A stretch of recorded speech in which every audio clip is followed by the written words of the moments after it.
On arrive à la fin de ce CES 2025 avec notre 4e récap quotidien. Aujourd'hui, on a vu 3 produits qui méritent votre intérêt et on va en parler tout de suite. Premier produit, l'Asus ZenBook 14, qui est selon nous le PC portable qui se rapproche le plus du MacBook Air. Pourquoi? Déjà pour son design, il est ultra fin, il est ultra léger, 980 grammes sur la balance et surtout, moins de 1000 €. Asus avec ce nouveau PC sous ARM. Alors, petite précision, c'est la puce Snapdragon X qui est dedans, la nouvelle puce de Qualcomm. Asus, avec ce nouveau PC, risque de frapper très fort. Alors, ce PC il sera évidemment décliné avec les autres puces de Qualcomm, mais en attendant, cette version à moins de 1000 €, elle mérite qu'on y regarde de plus près, elle mérite qu'on s'y attarde, et ça sera fait par le 01 Lab très prochainement, on vous l'assure. Bon, évidemment, il y a d'autres choses qu'on a appréciées sur ce ZenBook 14, la finition en serre aluminium, très cool, la finesse, on vous l'a dit, et surtout, le prix et surtout sa dispo dans très peu de temps, dans les prochains jours. Ça risque d'être un PC qui compte cette année. Deuxième petite claque de cette journée, et là on part tout à fait dans une autre dimension, on a vu un véhicule absolument lunaire, une voiture qui contient un drone personnel à l'intérieur. C'est Xpeng qui le fait.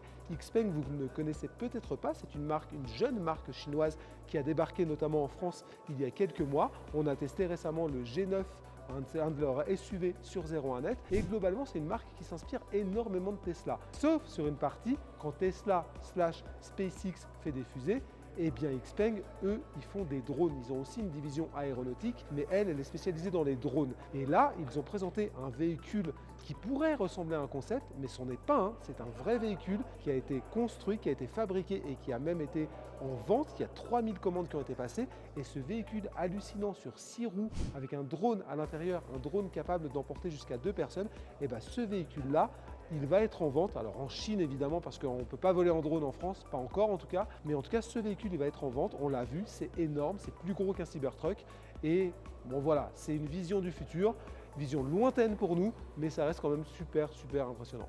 Et enfin, la troisième étape de notre récap quotidien, en fait, elle nous emmène chez Nvidia. Nvidia qui est en fait la star du CES, c'est aussi simple que ça. De l'ouverture du CES avec la cérémonie de son CEO jusqu'à aujourd'hui où on a découvert les produits. Bon, clairement, Nvidia est au-dessus du lot sur ce CES, mais nous, en fait, c'est pas forcément la RTX 50 qui a attiré notre attention, même si c'est la carte graphique dont on va entendre parler toutes les prochaines semaines.